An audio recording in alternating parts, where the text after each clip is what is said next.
Ar ko atšķiras dzīvības elpošana no pranajamas elpošanas?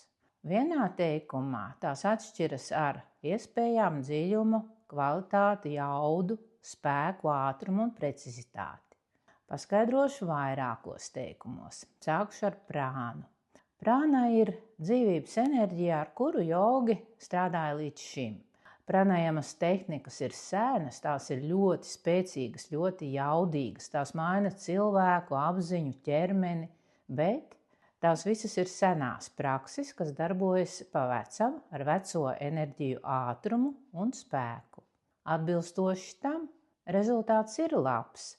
Joga tiešām ir pelnījusi visu cieņu, pateicību un mīlestību par to, ka tā eksistē un pastāv. Taču tas ir veco enerģiju rezultāts.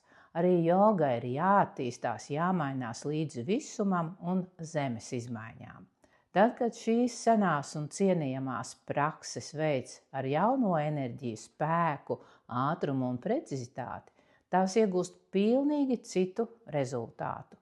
Tās pārdzimst burtiski no jauna un daudz augstākā kvalitātē. Strādājot pa jaunam, ar jaunajām enerģijām, cilvēki apgūst dzīvības elpošanu. Tātad, elpojot, viņi izmanto īpašo dzīvības enerģiju, kas nāk no 7. esības dimensijas, ko mūsdienu zinātnieki sauc par zero punktu vai visu enerģiju avotu.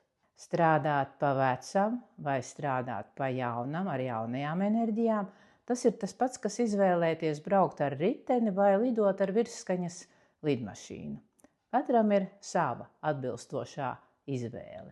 Ja tu gribi apgūt jauno enerģiju praksi, dzīvības elpošanu, pievienojies jaunajai grupai, kas jau pavisam drīzumā sāks mācības.